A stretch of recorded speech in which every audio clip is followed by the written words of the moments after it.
네, 오늘은 스승의 주일입니다. 스승의 주일로서 제목이 지혜가 제일이니, 지혜가 제일이니 한번 따라해 볼까요? 지혜가 제일이니, 지혜가 제일이니. 네, 지난 주일에는 부모를 공경해야 할 이유에 관해서 말씀 전했습니다. 하나님은 계론 제도와 부모 제도를 만드셨습니다. 그리고 자녀들에게 네 부모를 공경하라고 명령했습니다. 다음 말씀 보시면은 시작. 너는 네 하나님 여호와께서 명령한 대로 네 부모를 공경하라. 명령한 대로 공경해라. 그리고 두 번째는 네 부모를 공경하라, 경외하라, 순종하라, 거역하지 말라, 없인 여기지 말라.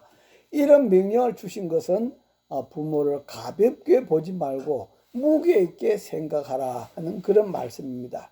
그리고 부모를 기쁘게 해 드리라고 말씀합니다. 다음 말씀 보시면은 시작. 네 부모를 즐겁게 하며 늘 난 어미를 기쁘게 하라. 그러기 위해서는 말로 표현되지 않은 고민은 없는지 알아봐야 되고 또 외로움을 이길 수 있도록 도와드려야 된다고 했습니다. 그리고 부모 공경에는 상과 벌이 있다라고 말씀했습니다. 다음 말씀 보시면은 시작. 내 부모를 공경하라. 그리하면 네 하나님 여호와가 네게 준 땅에서 네 생명이 길리라. 부모를 공경하면은 하나님께서 상을 주겠다. 상을 주신다는 것은 그만큼 하나님이 기뻐하신다 하는 그런 뜻이 포함되어 있습니다. 그리고 네 번째는 자녀에게 부모 공경하기를 가르쳐야 한다고 했습니다. 많은 자녀들이 부모를 어떻게 공경해야 하는지 알면서도 하지 않는 것 같이 생각되지만도 실은 많은 자녀들이 부모 공경을 바로 배우지 못해서 하지 못하는 경우가 많다 하는 그런 말씀입니다. 그래서 부모 공경을 가르쳐야 된다. 다음 그림 보시면 먼저는 부모가 먼저 부모를 공경함으로 자녀들이 그것을 보고 배워서 본 그대로 부모에 공경할 수 있도록 본으로서 가르쳐야 된다라고 하는 말씀입니다. 다시 말하면 부모를 공경하는 부모 밑에서 부모를 공경하는 자녀가 난다 하는 그런 말씀이죠. 그리고 또 몸에 배이도록 부모 공경을 가르쳐 줘야 된다. 자녀를 공부시키는 목적이 돈도 벌고 좋은 대학도 가고 출세도 하고 성공도 하고 다 좋습니다. 그러나 무엇보다 더 우선적인 것은 하나님을 섬기며 부모를 잘 공경하고 이웃을 사랑하며 바른 삶을 살아가도록 가르치는 것이 우선이 되어야 된다 하는 그런 말씀입니다. 그렇게 할 때 부모도 복이 되고 자녀도 복이 되며 결과로 복이 되는 가정이 될 수가 있습니다. 그래서 여러분 모두 복된 가정 이루시기를 주 이름으로 축원합니다. 오늘은 지혜가 제일이니, 지혜가 제일이니. 다음 그림 보시면은 오늘은 스승의 주일로 지킵니다. 왜 선생의 주일이라 하지 않고 스승의 주일이라고 했을까? 선생이란 한자 그대로 먼저 태어난 사람, 먼저 배운 사람, 그런 뜻이 그 속에 들어 있습니다. 그럼에도 불구하고 선생은 학교 선생뿐만 아니라 대학 교수, 강사, 심지어는 처음 본 사람에게까지라도 선생이라고 부른다. 그래서 선생이란 말은 함부로 쓰이는 경우가 엄청나게 많다 하는 그런 말씀이에요. 그래서 처음 만난 사람도 선생님이라 하면 기분이 좋죠. 그래서 선생님이라고 처음 본 사람한테도 그렇게 붙이게 된다 하는 그런 말씀입니다. 그러나 스승이란 말은 아무데나 안 붙입니다. 스승이라고 하는 말은 학문이나 덕망이 높은 분, 또 사회적으로 존경받을 위치에 있는 분을 스승이라고 그렇게 구분을 하고 있습니다. 그런 의미에서 선생은 학문을 가르치는 학문을 중심으로 가르치는 그런 사람을 선생이라 하고, 스승은 학문뿐 아니라 제자의 인생을 살아가는 지혜까지 가르치는 존경받는 분을 스승이라 그렇게 말하고 있습니다. 다시 말하면 스승은 지혜까지 가르친다 하는 그런 말씀이에요. 사전에 보면 지혜는 지식에 의해서 얻을 수 있는 것에서 지식에다가 더 플러스한다. 뭘 플러스합니까? 바로 사물을 깨우치고 이치를 깨우치고 사물을 정확하게 처리하는 정신적인 능력으로 사리를 분별하며 적절히 처리하는 능력을 가리키는 것을 지혜라고 한다. 그러니까 지혜라고 하는 것은 학문에다가 사리를 적절하게 그때 처진하는 능력, 그것을 가진 것을 지혜라고 그렇게 말을 하고 있다 하는 그런 말씀입니다. 예를 들어서 어떤 임금이 있었습니다. 다음 그림 보시면요. 우리나라 연예인들입니다만도 하여튼 그런 아가씨들이 있습니다. 어느 임금님이 장차 중전이 될 며느리를 간택한다고 방을 써붙였습니다. 그랬더니 많은 처녀들이 이렇게 모였습니다. 그래서 그 처녀들한테 쌀 한 대를 주면서 한 달 동안 먹고 살고 오너라, 그렇게 숙제를 내줬습니다. 한 달 동안 쌀 한 대를 가지고 버티고 그러고 나서 다시 모이라고 했었습니다. 한 달 되었습니다. 한 대 갖고 어떻게 먹고 살겠습니까? 그래서 한 아가씨는 들것에 들려왔습니다. 또 한 아가씨는 지팡이를 짚고 왔습니다. 한 아가씨는 바짝 말라가지고 피골이 상접되어서 왔습니다. 모두 꼴별견으로 그렇게 왔다 이거죠. 그런데 한 아가씨, 달려라고 하는 아가씨가 있었는데 그 처녀는 얼굴에 윤기가 있고 건강미가 넘쳐서 그렇게 왔더라 이거죠. 그래서 임금님이 어떻게 쌀 한 대로 살았기 때문에 이렇게 건강미가 넘치고 얼굴에 윤기가 되어서 왔느냐, 그렇게 물었대요. 그랬더니 달래라고 하는 처녀는 저는 쌀 한 대로 떡을 만들어서 매일매일 열심히 장사를 했습니다. 쌀 한 대로서 열심히 장사를 해가지고 나중에 밖에 달구지에까지 쌀을 가득 싣고 왔습니다. 오히려 쌀을 달구지에 가득 싣고 왔더라 이거죠. 이러한 것을 지혜라고 그렇게 말을 하고 있는 것이죠. 또 다음 그림 보시면요, 프랑스 루이 11세 그 왕이 있습니다. 루이 11세 왕은 엉터리 예언을 해가지고 시민들을 해독하고 그러한 예언자를 사형에 처하라 그렇게 했습니다. 즉 다시 말해 엉터리로 예언을 해가지고 시민들 해독한단 말이에요.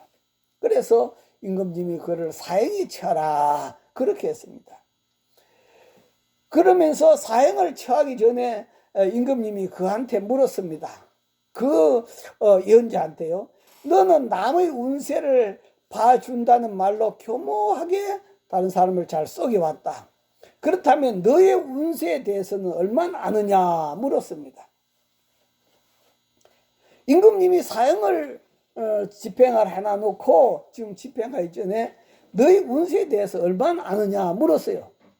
그랬더니 그 예언자가 하는 이야기가 뭐라고 하는가 하니까, 네 폐하, 저는 저 자신에 대해서 잘 알지 못하지만도 그러나 확실한 것 한 가지는 있습니다. 뭐냐 물었더니 저는 분명하게 폐하보다 3일 전에 죽는다는 것은 확실히 알고 있습니다. 그러니까 임금님이 죽이겠어 못 죽이겠습니까? 그 예언자를 죽이면 3일 후에 자기가 죽는다 이 말이요. 그런 예언을 한다 이 말이요.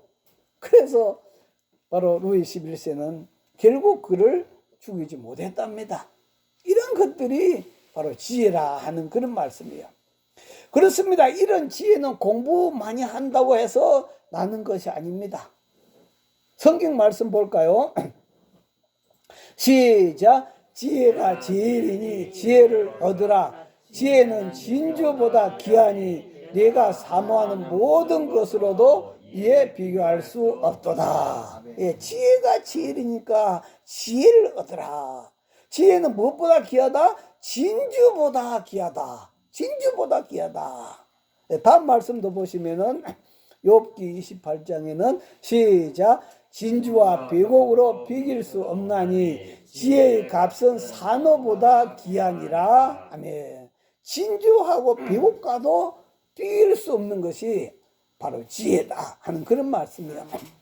그래서 야고보 기자는 다음 말씀도 보시면은 시작, 너희 중에 누구든지 지혜가 부족하거든 모든 사람에게 후히 주시고 꾸짖지 아니하시는 하나님께 구하라. 그리하면 주시리라. 아멘. 너희 중에 지혜가 부족하거든 후히 주시고 꾸짖지 아니하시는 하나님께 구하라. 꾸짖지 않는다고 했어요. 얼마든지 구하라고 했어요. 그리하면 주시겠다고 했어요. 저도 인생을 살아가면서 앞이 막혀서 캄캄할 때 어떻게 처리해야 될지 알 수가 없을 때 하나님 이럴 때는 어떻게 하면 좋습니까? 하나님 지혜 주십시오. 지혜 주십시오. 그렇게 해서 지금까지 저도 살아왔습니다만도 바로 하나님은 지혜가 부족하거든 모든 사람이 후히 주시고 꾸짖지 아니하신 하나님 앞에 구하라. 그러면 주겠다고 하나님 약속하셨습니다.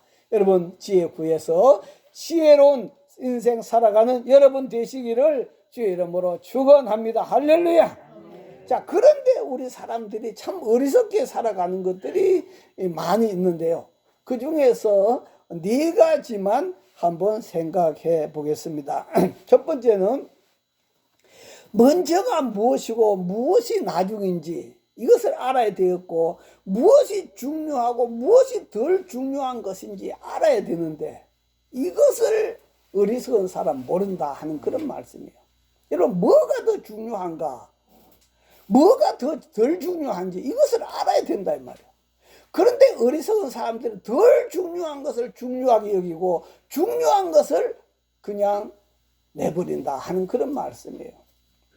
예, 다음 그림 보시면요. 석가모니가 금강경에서 말했다는 중년이 되면은 99%가 하게 되는 후에 중년이 되면 99%가 하게 되는 후에라고 하는 그런 내용인데요. 석가모니가 금강경에서 말했다는 내용입니다. 거기 보면 한 상인이 큰 거래를 성사시키고 돈을 엄청나게 많이 벌었습니다. 돈을 많이 벌어가지고 기분이 좋아서 콧노래를 부르면서 집으로 가고 있었습니다. 그런데 갑자기 집으로 돌아가는 길목에서 산적을 만난 거예요. 산적을. 그래서 그 산적은 보따리를 내놓으면 목숨만 살려주겠다. 그렇게 한 거예요. 그랬더니 어떻게 했을까요? 이 상인은 어떻게 번 돈인데 그 보따리를 돌려주겠습니까? 그죠? 그래서 보따리를 돌려주지 않으려고 발버둥을 치다가 어떻게 됐습니까? 결국 그 상인은 집으로 돌아가지 못하고 말았습니다. 돈은 다 뺏겨버리고요. 돈이란 그저 물건을 사는 수단에 불과한 것인데 돈과 자신의 목숨을 뒤바꾼 것이다 하는 그런 말씀이에요. 여러분 돈이 중요합니까? 목숨이 중요합니까? 돈이 중요합니까? 건강이 중요합니까? 목적이 아닌 수단을 위해 살아가는 주객이 전도된 그런 삶을 살아간다 하는 그런 말씀이에요. 왜 우리는 중요한 것을 놓치고 살면서 이것을 당연하다고 그렇게 생각하고 살아가고 있을까요? 우리가 흔히 보면은 사장님이다, 뭐 돈 많이 번다, 혹은 큰 대기업 임원이다 한 사람들 보면은 얼마나 바삐 뛰는지 모릅니다. 밤 12시 돼서 집에 오고 새벽에 일찍 그렇게 또 일하러 나갑니다. 바쁘다는 핑계를 내서 가족들하고 외출을 한번 하지 못합니다. 자녀들이 아빠 좀 놀아달라고 해도 하나 바쁘다고 하면서 돈 벌어야 된다고 하면서 그렇게 열심히 나가서 일을 하면서 돈을 많이 벌었습니다. 돈을 많이 벌었어요. 그러고 나서 이제 항상 돈만 벌면 좋겠습니까? 그죠? 그러나 나중에 나이가 들어서 은퇴를 해가지고 집으로 돌아오게 되었습니다. 은퇴해가지고 집에 돌아왔더니 자기를 환영해 준 사람이 한 명도 없어요. 아내도 그동안 정이 없잖아요. 정이 없으니까 날마다 삼식이라고 하면서 집에 있지 말고 집 바깥에 나가라고 그러죠. 자녀들은 자기 아버지 봐도 본체만 취하죠. 왜 그랬어요? 아버지가 이때까지 돈만 쫓아가다 가정을 다 놓쳐버린 거예요. 가족을 다 놓쳐버린 거예요. 뭐가 중요하냐 하는 그런 말씀이에요. 그래서 우리는 중요한 것을 먼저 붙잡아야 그것이 지혜로운 자입니다. 할렐루야. 네. 그리고 두 번째는 내가 살아온 삶이 가치가 없는 삶이 아니라 하나님 나라까지 가서 상을 받는 후회가 없는 인생을 살아가야 된다 하는 그런 말씀이에요. 두 친구가 있습니다. 각자 집을 짓습니다. 그런데 한 친구는 반석 위에다가 집을 짓고요. 한 친구는 모래 위에다가 집을 지었습니다. 반석 위에 집을 지은 친구는 많은 돈과 시간과 정성을 투자해가지고 반석 큰 바위덩어리에다 집을 지었다 이 말이에요. 그러나 모래 위에 집을 짓는 친구는 신이 났습니다. 적은 돈과 노력으로도 멋진 집을 지을 수가 있었기 때문이었습니다. 그러나 시간이 지나갔습니다. 폭풍이 몰아쳤습니다. 모래 위에 지은 집은 어떻게 됐을까요? 다음 말씀 보시면은 시작. 비가 내리고 창수가 나고 바람이 불어 그 집에 부딪힘에 무너져 그 무너짐이 심하니라. 아멘. 창수가 나고 바람이 불어 그 집에 부딪힘에 그 무너짐이 심하니라. 다음 그림 보시면은 일생 동안 공들여 지은 집이 한순간에 다 무너져 내려버렸습니다. 일생 동안 집을 지었는데 뭐 했어요? 헛수고만 한 것이다 이 말이에요. 헛수고만 한 거예요. 그러나 다음 말씀 보시면 반석 위에 집을 지은 사람은 어떻게 됐어요? 시작. 비가 내리고 창수가 나고 바람이 불어 그 집에 부딪히지 아니하다니 이는 주초를 반석 위에 놓은 까닭이요. 비록 힘들었지만도 반석 위에 집을 지은 사람은 비가 오고 바람이 불고 창수가 나도 끄떡하지 않았다고 그렇게 말합니다. 이렇게 말하면서 예수님께서는 모래 위에 집을 지은 사람을 가르쳐 뭐라고 했어요? 다음 말씀 보면은 시작. 그러므로 누구든지 나의 이 말을 듣고 행하는 자는 그 집을 반석 위에 지은 지혜로운 사람 같으니. 반석 위에 집을 지은 사람을 지혜로운 사람이라 그렇게 말씀합니다. 지혜로운 사람이라. 그러나 모래 위에 지은 사람은 어떻게 했을까요? 다음 말씀 보면은 시작. 나의 이 말을 듣고 행하지 아니한 자는 그 집을 모래 위에 지은 어리석은 사람 같으리니. 여러분 어디다 집을 짓고 있습니까? 반석 위에 집을 짓고 있습니까? 모래 위에 집을 짓고 있습니까? 비가 오고 태풍 불면 그냥 순식간에 다 쓰러져 가버리는 모래 위에 집을 지어서는 안 되겠다 하는 그런 말씀이에요. 사람은 6가지 재료로 집을 짓습니다. 우리가 고린도서 보면은 뭐 금, 은, 보석 이런 재료를 가지고 집을 짓는 사람이 있고 또 어떤 사람은 나무나 짚이나 풀로 집을 짓는 사람이 있다고 그렇게 했어요. 저와 여러분 다 마찬가지입니다. 이 6가지 재료를 가지고 집을 짓습니다. 그러나 여러분 다음 그림 보시면 동해 산불을 한번 봐보십시오. 동해 산불이 한번 스쳐갔더니 나무나 짚이나 풀로 지은 집은 어떻습니까? 아무것도 남지 않더라 이 말. 아무것도 남지 않더라. 그러나 금이나 은, 보석으로 지은 집은 그대로 남아서 상을 받게 됩니다. 할렐루야. 아버지 앞에 가서 상을 받는 여러분들이 되시기를 바랍니다. 다음 말씀 보면요. 시작. 그때 임금이 그 오른편에 있는 자들에 이르시되 내 아버지께 복받을 자들이여 나와 창세로부터 너희를 위하여 예비된 나라를 상속받으라. 창세로부터 내 아버지께 복받을 자들이 나와서 너희를 위해서 예비된 나라를 상속받으라. 왜 그랬어요? 그들이 지은 집은 남아있더라 이 말이요. 내가 굶주렸을 때 먹을 걸 주었고 내가 헐벗었을 때 입을 것을 갖다 주었고 예수님 말씀대로 살아갔던 그들은 바로 그 아버지 나라에서 집이 불타지 않고 이렇게 상을 받더라 하는 그런 말씀이에요. 그런 것처럼 그 헐벗고 굶주려 목마른 자들에게 필요한 것을 주는 예수님 말씀대로 행하였기에 그들이 행한 일이 불타지 않고 남아서 상을 받게 되었더라 하는 말씀입니다. 오늘 저와 여러분 살아가는 모든 삶들이 정말로 이 세상 다 끝나서 아버지 나라까지 가서 상 받는 여러분이 집을 지으시기를, 말씀대로 집을 지으시기를 주 이름으로 축원합니다. 할렐루야. 세 번째는 현실만 바라보고 사는 만족한 사람 있는가 하면은 영원한 내일을 준비하면서 살아가는 사람이 있다 하는 그런 말씀이요. 다음 말씀 볼까요? 시작. 게으른 자여 개미에게 가서 그가 하는 것을 보고 지혜를 얻으라. 개미를 한번 자세히 봐봐라 이 말이요.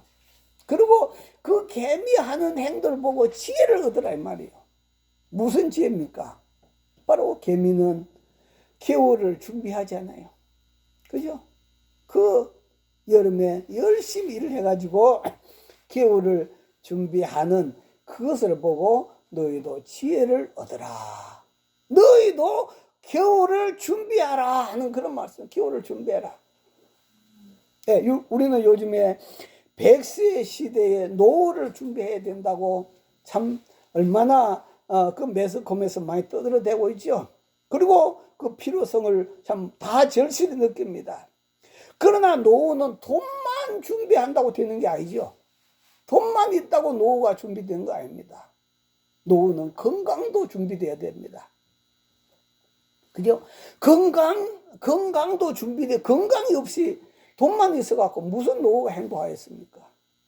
그런데 더 나아가서 또 건강한 가정이 준비되어 있어야 된다 하는 그런 말씀이에요. 가정이 없이 혼자 참 더 외로울 수밖에 없다 하는 그런 말씀이에요. 그러나 이 세상에 아무리 노후를 잘 준비한다 할지라도 그 노후는 우리가 50년 이상 못 누리겠죠. 그 다음은 어디서 우리가 영혼을 보낼 것인가? 영원한 노후, 그것을 준비해야 된다 하는 그런 말씀이에요. 영혼을 위해서 준비해야 어떤 사람이다? 바로 지혜로운 사람이다 하는 그런 말씀이에요. 다음 그림 보시면 많은 땅과 많은 종들을 거느린 큰 부자가 있습니다.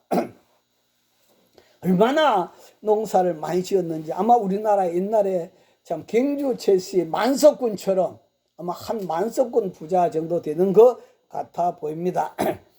얼마나 농사를 풍성하게 거둬들였는지 보관할 창고가 없었습니다. 그래서 고민하다가 창고를 더 늘려라. 더 크게 늘려라. 그리고 새 창고를 지어라. 그래서 그 창고에 엄청난 곡식을 쌓아두었습니다. 그렇게 많은 창고에 그 가득가득 차있는 그 창고들을 바라보면서 어떤 생각이 들었겠습니까? 야, 행복하다. 이제 나는 밥을 안 먹어도 배가 부르다. 밥을 안 먹어도 배가 부른 거예요. 그러면서 속으로 뭐라고 합니까? 이제 편히 먹고 마시고 즐기자. 이제 편히 먹고 마시고 즐기자. 자기 영혼에까지 그렇게 위로를 하고 있습니다.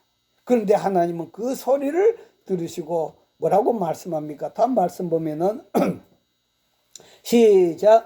하나님은 이르시되 어리석은 자여 오늘 밤에 네 영혼을 도로 찾으리니 그러면 네 준비한 것이 누구의 것이 되겠느냐 하셨으니 자기 재물을 위하여 쌓아두고 하나님께 대하여 부여하지 못한 자가 이와 같으니라. 아멘. 이렇게 많은 것을 쌓아두었는데 하나님께서 오늘 밤에 내가 네 영혼을 취하겠다. 그러면 그게 네 것이 되겠냐? 누구 것이 될 것 같아요? 아마 자식들이 그 서로 가지려고 싸우고 난리가 나겠죠. 서로 많이 가지려고. 오늘도 보면은 이러한 어리석음을 살아가는 사람들이 참 많습니다. 무조건 돈만 많이 모으면 되는 줄 생각합니다. 그런데 그 부모가 세상 떠나면 자식들이 그거 많이 가지려고 싸우고 할 것을 생각하지 못하고 있는 거예요. 이와 같이 우리가 성경 또 부자와 나사로의 비유에서도 부자는 많은 부를 누리면서 날마다 풍악을 울리면서 그렇게 살아갔습니다. 그러나 그 부자도 영원을 준비하지 못했습니다. 영원을 준비하지 못했기 때문에 어떻게 됐습니까? 다음 말씀 보시면은 시작. 불러 이르되 아브라함이여 나를 긍휼히 여기사 나사로를 보내어 그 손가락 끝에 물을 찍어 내 혀를 서늘하게 하소서. 내가 이 불꽃 가운데서 괴로워하나이다. 어디서 괴로워한다고요? 다음 그림 봐요. 불꽃 가운데서 괴로워하나이다. 지옥 불 속에 던져져 가지고 얼마나 목이 말랐으면은 그 손가락 끝에 물 한 방울 찍어서 혀를 서늘하게 해달라고 하는 영원한 세상을 준비하지 못한 비참한 모습이다 하는 그런 말씀이에요. 그래서 현재는 잘 먹고 잘 사는데 영원을 준비하지 못한 이런 삶이 어리석은 삶이다 하는 그런 말씀이에요. 그래서 오늘 저와 여러분들 영혼을 정말 영원한 노후를 잘 준비해서 아버지 앞에 가서 정말로 영생 복락 누린 저와 여러분 다 되시기를 주 이름으로 축원합니다. 그다음 네 번째는 내게 주신 삶 속에서 행복을 발견하고 그리고 자족하고 날마다 감사하며 살아가는 삶이 바로 지혜로운 삶이다 하는 그런 말씀이에요. 며칠 전에 이름을 밝히지 않은 한 50대가 있었습니다. 다음 그림 보시면은 이분이 300억이라고 하는 아마 빌딩을 몇 채를 한국과학기술원에다가 갖다가 기부했습니다. 300억이나 되는 것입니다. 그런데 보통 우리가 기부한 사람들 보면 몇 살 돼서 합니까? 거의 80 넘어서 합니다. 이제 쓸 일이 없으니까요. 그런데 이분은 50대입니다. 앞으로 창창하게 그 돈을 쓸 수가 있고요. 또 그 돈을 가지고 앞으로 자기 일이 어떻게 될지 몰라서 불안도 할 수도 있습니다. 그죠? 그런데 최연소 고액을 기부한 사람 가운데 최연소라고 합니다. 50대에 기부를 했습니다. 그는 그 기부하는 기술에 나타났는데 모자를 쓰고 마스크를 쓰고 얼굴도 드러내지 않고 학교 관계자도 만나지 않았답니다. 어떻게 보면 사진도 한번 찍을만 하죠. 그래서 어디 신문에도 한번 내야 되는데 신문에 얼굴이 안 나와요. 얼굴이 안 나와. 그러면서 그 담당자도 만나지 않고 그렇게 그는 기부를 하면서 그가 한 말이 참 감동적인 말이 있습니다. 뭔가 하니까 살아가는데 필요 이상의 돈이 쌓이는 것에 대해서 부담이 항상 있었다. 너무 돈이 많아지다 보니까 그 관리하기가 너무 힘들더라 이 말이요. 너무 힘들더라. 그래서 부담이 항상 있었다. 그리고 젊은 나이에 기부하게 돼 이제부터는 홀가분한 기분으로 평안하게 잠을 잘 수 있을 것 같아. 홀가분해서 편안하게 잠을 잘 수 있을 것 같다. 그리고 이렇게 큰 돈이 내게 온 것은 하늘의 배려라고 생각되는데 이 책임을 카이스트에 떠넘기게 되어 오히려 미안한 마음이 든다. 이 큰 돈을 이 학교에 기부하게 되어 이 당신들이 책임을 지우니까 오히려 내가 더 미안하다. 참 그런 멋있는 사람이 있어요. 그죠? 이 사람이라고 많은 돈을 더 갖고 싶지 않을까요? 참 우리 사람 보면은 이 돈은 가져도 더 갖고 싶은 것이 정주영 씨가 그렇게 많은 돈을 가져서 더 갖고 싶다고 했잖아요. 그것이 사람 욕심이잖아요. 그러나 그러나 우리는 다음 말씀 보시면은 시작. 내가 두 가지 일을 주께 구하였사오니 내가 죽기 전에 내게 거절하지 마. 그 다음 말씀 시작. 곧 헛된 것과 거짓말을 내게서 멀리 하옵시고 나를 가난하게도 마옵시고 부하게도 마옵시고 오직 필요한 양식으로 나를 먹이시옵소서.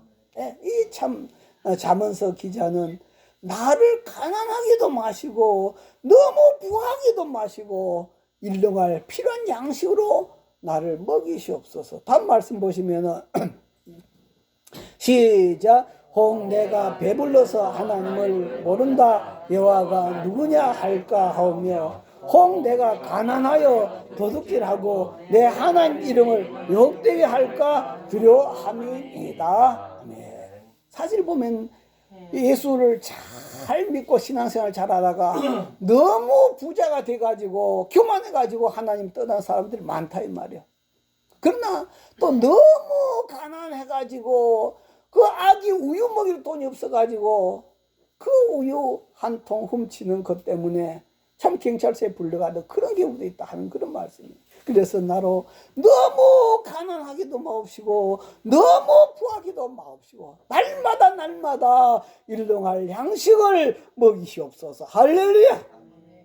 큰 농장을 하는 농부가 있었는데요. 그 한 술객이 지나가다 다음 그림 보시면 다이아몬드.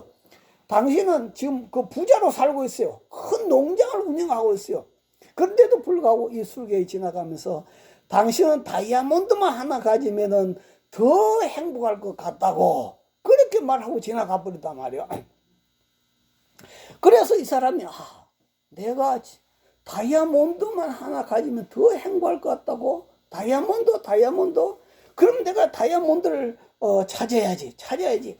그래가지고 그는 자기 그 농장 가수원까지 다 팔아가지고 그 다이아몬드를 찾아서 헤맵니다. 온 세계로 다이아몬드를 찾아서 헤매다가 결국은 다이아몬드를 찾지 못하고 지쳐서 쓰러져 자살하고 말아버렸습니다. 그랬는데 나중에 다른 사람이 그 사람이 갖고 있던 그 농장을 산 거예요.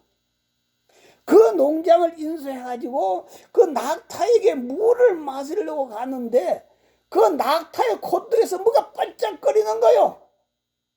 뭔가 봤더니 바로 그 농부가 그렇게 찾아 헤매던 다이아몬드가 바로 그 낙타 콧등에 있더라 이 말이에요. 야, 어디에? 바로 자기 집에 그 행복의 다이아몬드가 있는데도 불구하고 자기 집에 있는 다이아몬드는 찾지 못하고 온 세상을 쫓아다니면서 이렇게 행복의 다이아몬드를 찾으려고 헤매는 사람들이 얼마나 많은지 모른다 하는 그런 말씀이에요. 자기 집에 정말로 사랑하는 가족들이 얼마나 귀한 다이아몬드입니까? 그런데 다른 집 사람들은 행복해 보이는데 우리 집만 불행해 보이더라 이 말이에요. 왜? 내 집에 있는 그 행복의 다이아몬드를 발견하지 못하기 때문이다. 더 나아가서 행복의 다이아몬드는 저와 여러분 마음속에 있는 줄 믿으시길 바랍니다. 할렐루야. 다음 말씀 볼까요? 시작. 하나님 나라는 볼 수 있게 임하는 것이 아니요 또 여기 있다 저기 있다고도 못하리니 하나님 나라는 너희 안에 있느니라. 할렐루야. 하나님 나라는 어디 있다? 바로 내 안에 하나님 나라가 있는데 찾지 못하고 있는 거예요. 찾지 못하니까 바깥에 온 세계를 돌아다니면서 거기서 행복의 다이아몬드를 찾으려고 어떤 사람은 많은 돈을 모으면 행복의 다이아몬드가 될 줄 알고 어떤 사람은 유행을 가며 또 여름에는 얼마나 많은 사람들이 또 피서를 가고 거기 가서 행복의 다이아몬드 있는 줄 알고 저 돈 많은 집은 행복의 다이아몬드 있는 줄 알고 권세 권력 있는 사람 집에 가면은 행복의 다이아몬드 있는 줄 알고 자기 집에 있는 행복의 다이아몬드를 찾지 못하고 자기 속에 있는 행복의 다이아몬드를 찾지 못하고 있다 하는 그런 말씀이에요. 바울 사도는 우리가 이 보배를 질그릇에 가졌다. 질그릇이라고 하던 이 몸 안에 우리가 보배를 가졌다. 할렐루야. 바로 그 보배가 예수님인 줄 믿습니다. 할렐루야. 예수님이 여러분 행복의 다이아몬드이십니다. 할렐루야. 예수님이 어떤 분입니까? 하나님이시잖아요. 그분을 내가 모시고 살아가는데 어떻게 우리가 날마다 행복하고 자족하고 감사하지 않냐고, 늘 항상 나는 아무것도 없는 빈털터리처럼 그렇게 불평하고 원망하고 살아가고 있느냐 하는 그런 것이죠. 그래서 바로 내 안에 있는 그 행복의 다이아몬드를 발견하는 것이 무엇입니까? 지혜다. 할렐루야. 우리는 먼저가 나중이며 나중이 무엇인지 아는 것과 중요한 것과 덜 중요한 것을 알고 행동하는 것이 지혜다. 두 번째로 내가 살아온 삶이 가치가 없는 삶이 아니라 하나님 나라에서까지 가서 상을 받는 후회가 없는 삶을 살아가는 것이 지혜다. 세 번째는 현실만 바라보고 만족하고 사는 사람이 아니라 영원한 내일을 준비하고 사는 사람이 바로 지혜다. 네 번째는 현재 내 안에 어마어마한 행복의 다이아몬드가 있는 것을 알고 그것을 발견하고 자족하고 날마다 감사하며 살아가는 삶이 지혜다. 할렐루야. 자, 이런 참 지혜를 깨닫게 하신 분이 누굴까요? 바로 하나님이시다. 그렇죠? 하나님은 저와 여러분이 참 스승이시고 참 지혜이십니다. 그래서 하나님은 하나님 말씀을 통해서 오늘도 저와 여러분에게 지혜로운 삶을 살아가라고 지혜를 가르치고 있습니다. 할렐루야. 다음 말씀 볼까요? 시작. 여호와를 경외하는 것이 지혜의 근본이요 거룩하신 잘 아는 것이 명철이니라. 아멘. 여호와를 경외하는 것, 여호와를 깨닫는 것이 지혜의 근본이다. 할렐루야. 우리 주여 생부를 동서로 기도하겠습니다. 주여, 주여, 주여. 아버지 감사와 찬양 올려드립니다. 오늘도 우리로 하여금 미련하고 어리석고 아버지 둔하게 살아가는 우리들의 지만도 하나님께서는 오늘도 말씀으로 우리 눈을 열어가지고 무엇이 지혜롭고 어떻게 살아가는 것이 지혜로운 삶인지 오늘도 우리에게 가르치고 있음을 감사합니다. 걸어가신 하나님 아버지, 오늘도 이 지혜의 말씀 여호와를 경외하는 것이 지혜의 근본이라고 했습니다. 오늘도 하나님 아버지, 우리가 지혜의 말씀 따라 살아갈 때 그것이 바로 지혜로운 삶이라는 것을 기억하고 말씀 따라 오늘도 저희들이 승리하도록 축복하여 주시옵소서. 하나님 아버지 감사합니다. 참 우리가 인생들이 살아가는 것을 바라보면은 참 어리석게 살아가고 있는 것을 많이 바라볼 수 있습니다. 하나님 아버지, 우리도 과거에 또 그렇게 살아왔습니다. 그러나 하나님께서는 오늘도 우리에게 말씀으로서 어떻게 살아가는 것이 지혜로운 삶인지 가르쳐 주고 계십니다. 오늘도 하나님 말씀 따라서 오늘도 우리가 지혜롭게 살아가게 하시고, 또 우리가 지혜가 그래도 잘 깨닫지 못하면은 지혜가 부족하면 후회 주시고 꾸짖지 하시는 하나님께 구하라. 그리하면 주겠다고, 꾸짖지 않고 주겠다고 말씀했습니다. 이 세상 살아가면서 앞이 캄캄하게 막힐 때, 어떻게 해야 할 줄 모를 때 아버지 앞에 엎드려 지혜를 구하며 아버지는 지혜를 주셔서 우리로 하여금 세상 사람들이 깨닫지 못하는 것으로 우리를 인도하고 안내한 줄 믿습니다. 하나님 아버지, 오늘도 여호와를 경외하는 것이 지혜의 근본이라고 하사오니 오늘도 우리가 여호와를 잘 경외하고 아버지 주신 그 지혜를 우리가 정말로 제일이니 보석처럼 여겨가지고 살아가는 저희들 다 되도록 축복하여 주시옵소서. 감사드리며 예수님 이름으로 기도하옵나이다. 아멘.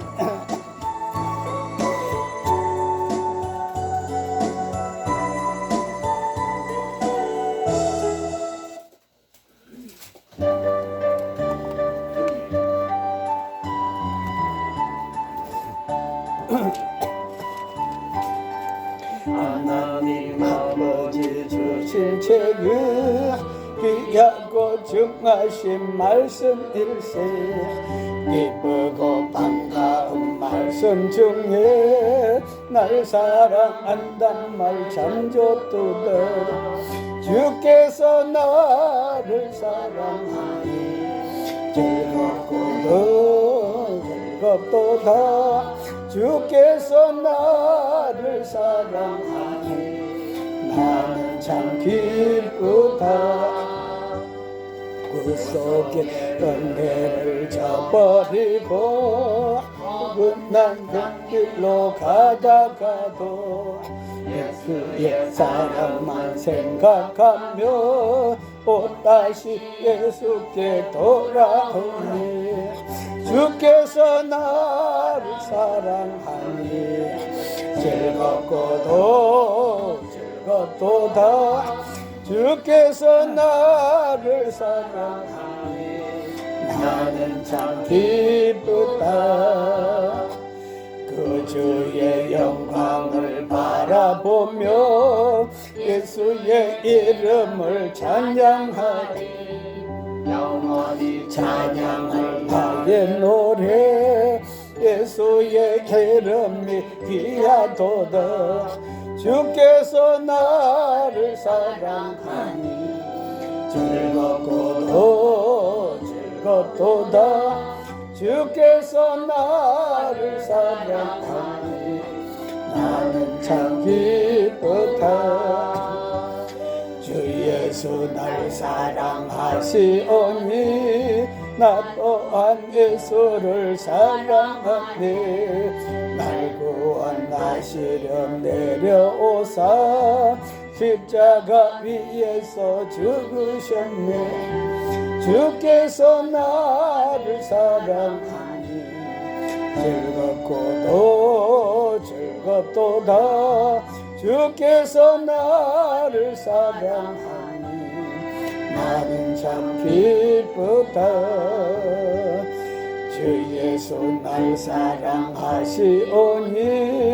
마귀가 놀라서 물러가니 주 나를 이렇게 사랑하니 그 사랑 어떻게 보답할까 주께서 나를 사랑하니 즐겁고도 즐겁도다 주께서 나를 사랑하니 나는 참 기쁘다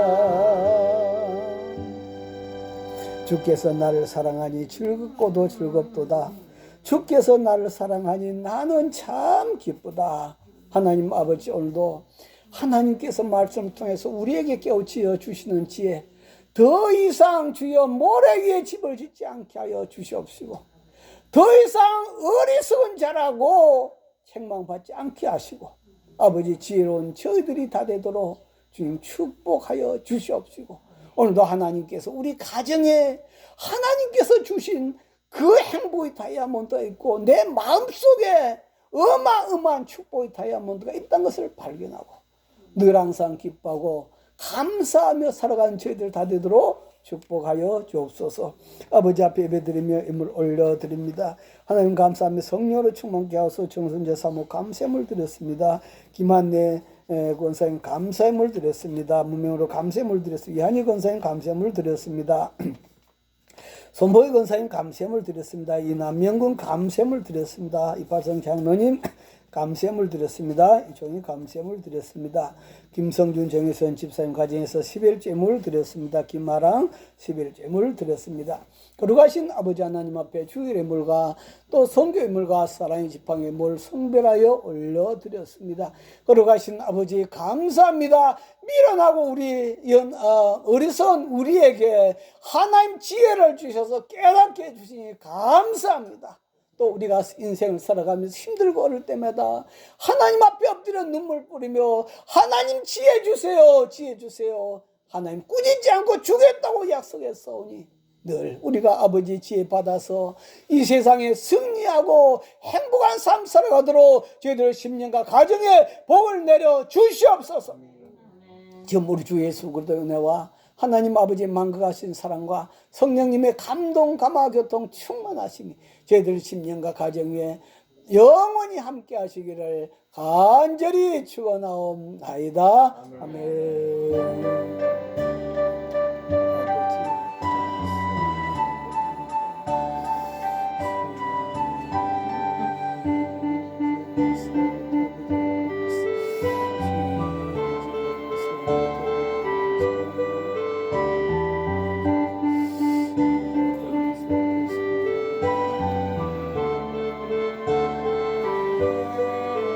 입에 마쳤습니다. 하나님께 감사의 박수 올려드리겠습니다.